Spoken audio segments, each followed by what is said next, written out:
Ukraine के बीच जंग 58वें दिन में पहुंच चुकी है। 2 महीने पहले शुरू हुई ये जंग अभी भी जारी है।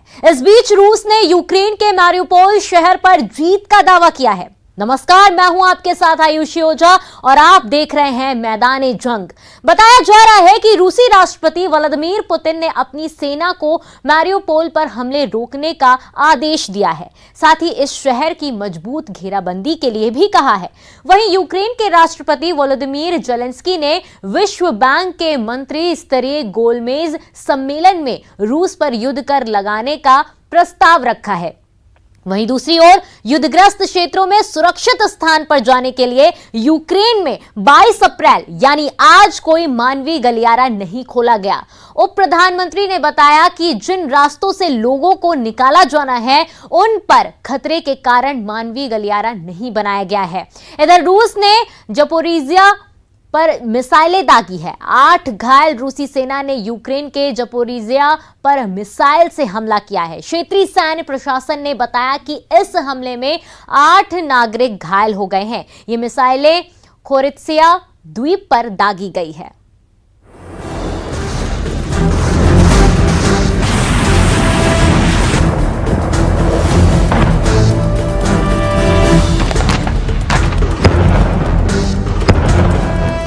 यूक्रेन के साथ जंग लड़ रही रूसी सेना गुस्से में है और इसके साथ गुस्से में है रूस के राष्ट्रपति व्लादिमीर पुतिन। पुतिन यूक्रेन को तबाह, बर्बाद और मटियामेट कर देना चाहते हैं, लेकिन दिक्कत यह है कि अब यूक्रेन को पश्चिमी देशों से भी मदद मिलने लगी है। यूक्रेन के लिए अत्याधुनिक हथियारों की सप्लाई बढ़ गई है। देखिए ये रिपोर्ट।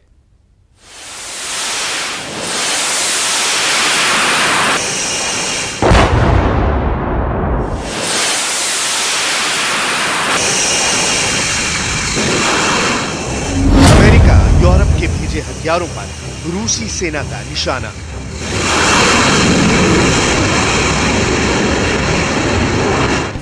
पुतिन आर्मी ने तबाह की जेलेंस्की के हथियारों की बड़ी खेल। यूक्रेन को नेटो की मदद, पुतिन को बर्दाश्त नहीं।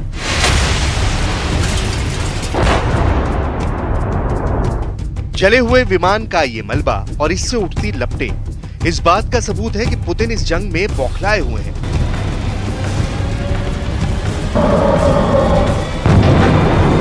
वो यूक्रेन को निस्तनाबूद कर देना चाहते हैं। पुतिन की सेना हर उस मदद पर निशाना लगा रही है जिसे यूक्रेन के लिए भेजा जा रहा है। जगह ओदेसा, यूक्रेन। मकसद यूक्रेन की मदद। अंजाम रूस ने किया तबाह। यूक्रेन के ओदेसा में जैसे ही ये विमान रूस की मिसाइल की जद में आया, रूसी सैनिकों ने फौरन बटन दबा दिया। पल भर में ये विमान जमदोज हो गया।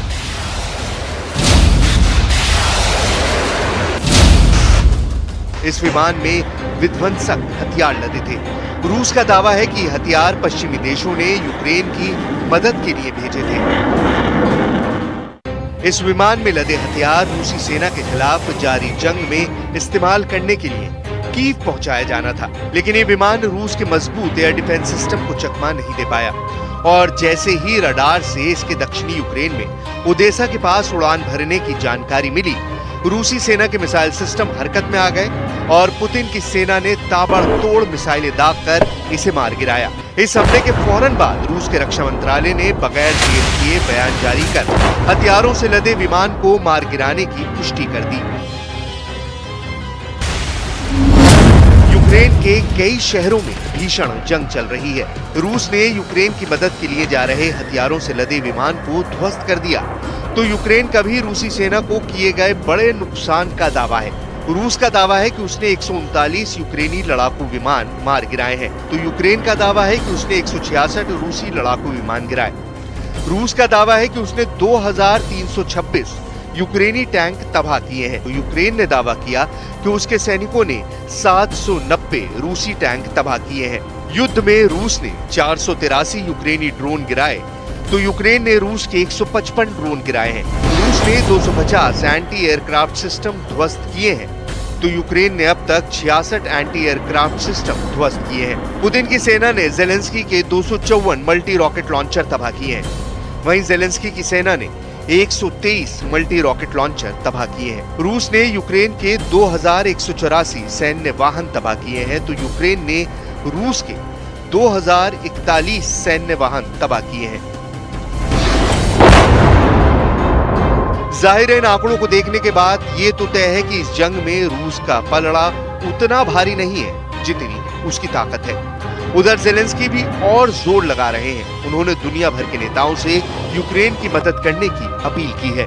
Чим більше і чим швидше ми отримаємо всю зброю, яку запросили, тим сильніші будуть наші позиції, тим скоріше буде мир.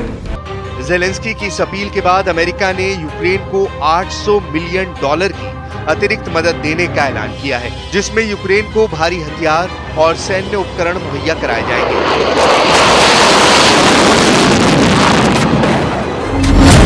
जिसमें 11 MI-17 helicopter, 300 switch blade drone, 18 howitzer तोप, 200 M113 सैन्य वाहन, 10 counter battery radar, 500 javelin missile और 30,000 हेलमेट और बॉडी आर्म सूट देने वाला है।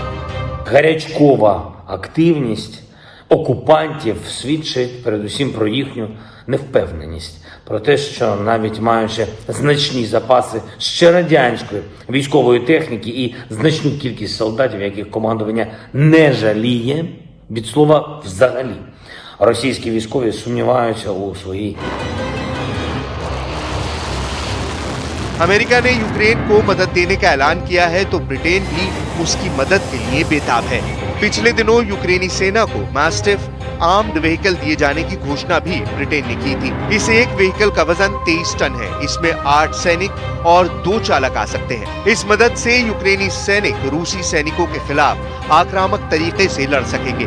इसके अलावा ब्रिटेन यूक्रेन को Star Trek anti aircraft missile, 800 anti tank missile, helmet और नाइट विजन गॉगल्स भी यूक्रेन भेजने का ऐलान कर चुका है। І всі, хто довгі роки стояв в черзі, увесь наш народ, який заслуговує на життя в сучасному середовищі, щоб реалізувати цей проєкт, ми вже залучаємо провідних архітекторів, увесь потенціал нашої держави та міжнародну підтримку. Додамо участь компаній, держав-партнерів, міжнародних донорів. Абсолютно немає сумнівів.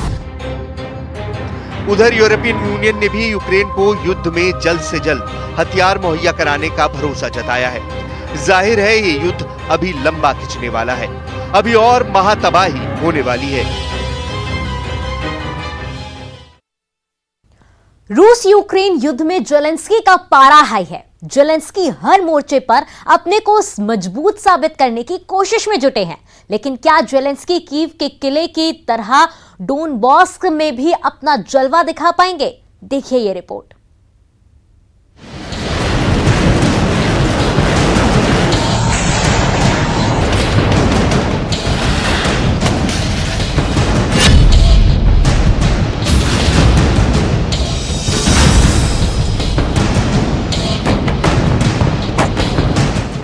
यूक्रेन के युद्ध में अब पासा पलटने वाला है। जेलेंस्की ने कीव में जो पराक्रम दिखाया है, वो अब डोनबास में बिल्कुल नहीं चलने वाला है।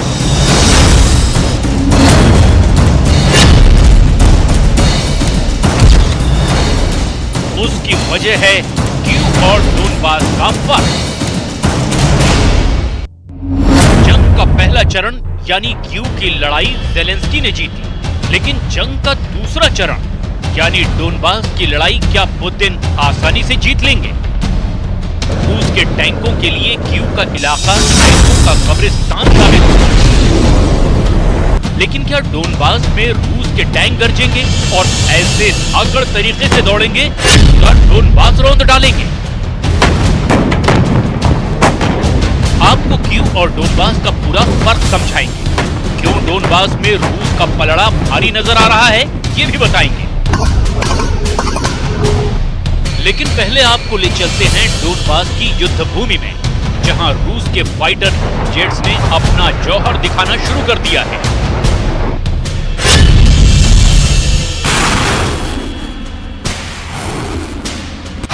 यूक्रेन के करीब 1000 छोटे मोर्चे और हथियारों पर रूस ने सफलतापूर्वक बमबारी की है।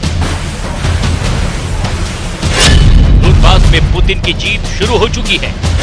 रूस ने बैटल ऑफ डोनबास में पहला शहर जीत लिया है। बैटल ऑफ डोनबास के इस सबसे पहले शहर का नाम है क्रेमिना। यूक्रेन के नक्शे में ये है क्रेमिना शहर।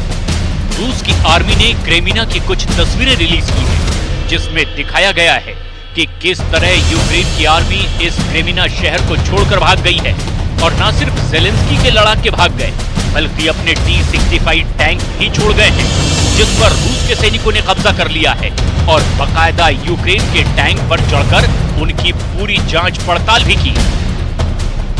क्रेमिना शहर की आबादी 18,000 है। अब इस शहर पर पूरी तरह से रूस का कंट्रोल है। इस शहर पर पुतिन ने चौतरफा हमला किया था। क्रेमिना की इस लड़ाई में अब तक आधिकारिक रूप से 200 लोगों के मारे जाने की खबर आई है। मरने वालों का यह आंकड़ा बढ़ भी सकता है।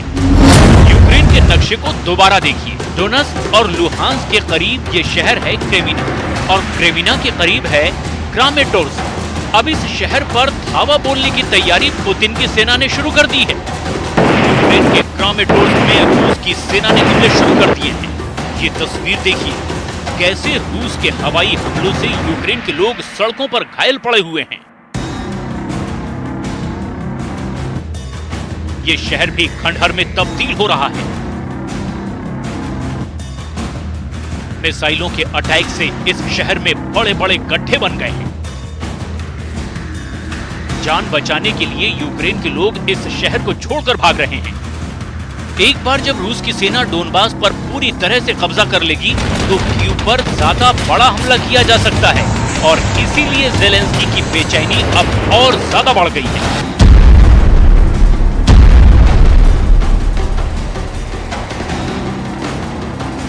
Російські війська розпочали масштабний наступ на Донбасі. Ми це розуміємо, бачимо всі ризики, бачимо всі їх кроки.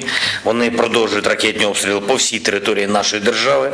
Тримають в облозі зараз по наших даних біля 120 тисяч осіб тільки в Маріуполі. Злочини, які відбуваються там, набагато страшніші і масштабніші, ніж це було в Бородянці.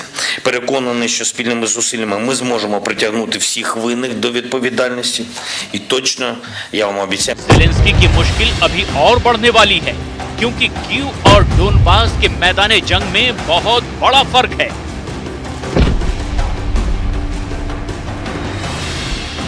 कीव में रूस के टैंक बहुत बुरी तरीके से फेल हुए। इसकी सबसे बड़ी वजह यह है कि कीव एक घनी आबादी वाला शहर है, न कि कोई खुला हुआ मैदान।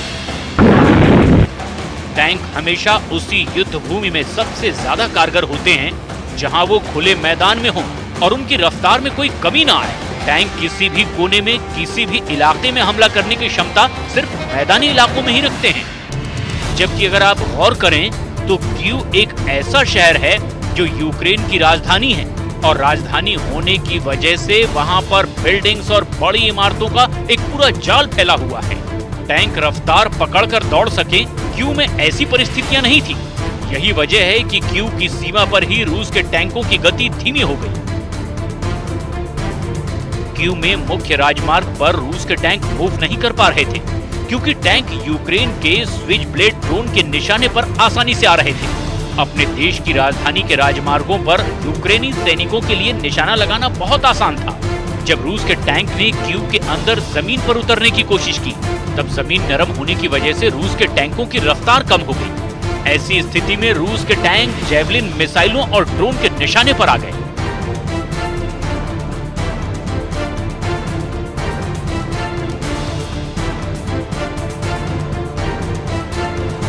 दरअसल कंक्रीट और सीमेंटेड सड़कों पर टैंक ज्यादा तेजी से मूव कर सकते हैं, लेकिन कीव की सीमा पर हर तरह से रूस के टैंक फेल साबित हो गए। लेकिन इधर डोनबास के अंदर परिस्थितियां बिल्कुल अलग हैं। डोनबास एक मैदानी इलाका है, यहाँ दूर दूर तक खेत हैं, यहाँ ग्रामीण इलाके ज्यादा हैं, यहाँ कीव जैसी इमारतें भी नहीं हैं, जहाँ से लंबे वक्त तक छापामार लड़ाई को जारी रखा जा सके। डोनबास के इन मैदानों में रूस के टैंक बहुत तेजी से मूव कर रहे हैं और इसीलिए डोनबास में पुतिन के लड़ाकों की रफ्तार बहुत तेज होने वाली है। यही वजह है कि एक बार फिर ज़ेलेंस्की ने शांति की अपील शुरू कर दी है। Я цього, або я цього не хочу, готовий до діалогу. Упродовж останніх, які у мене були, які мені народ дав останніх 3 років, готовий до діалогу щодо кінця війни з президентом Російської Федерації.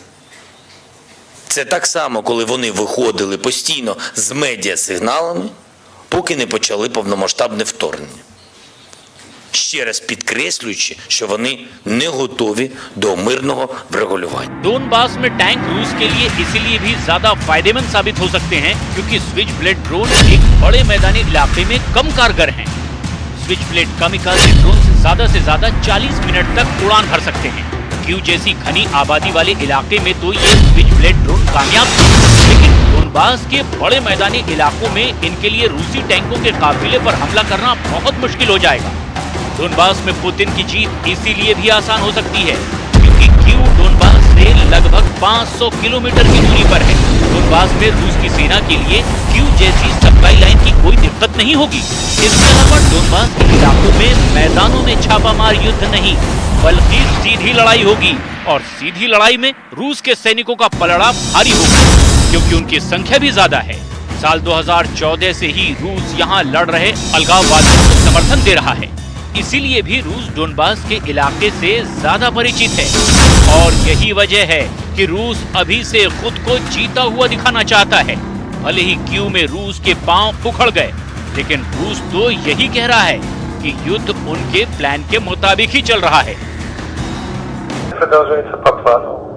Мариуполь, который стал местом сосредоточения.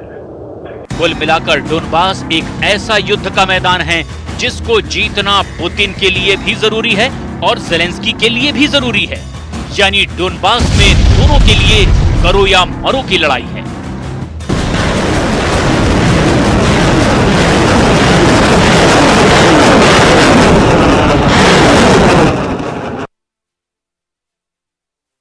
तो देखा जा रहा है एक तरफ जहां पुतिन गुस्साए हुए हैं वहीं ज़ेलेंस्की का पारा भी चढ़ा हुआ है। लगातार अब ये युद्ध बढ़ता जा रहा है। 98वें दिन है आज और लगातार युद्ध देखा जा रहा है। ऐसे में ये देखने वाली बात होगी कि आखिरकार ये युद्ध कब समाप्त होता है, क्योंकि लगातार रूसी सेना यूक्रेन पर हमलावर है और यूक्रेन डटकर उसका मुकाबला करते हुए नजर आ रही है। और ये देखने वाली बात होगी कि आखिरकार इसका नतीजा क्या निकलता है। फिलहाल मैदानी जंग में बस इतना ही। दीजिए इजाजत, नमस्कार।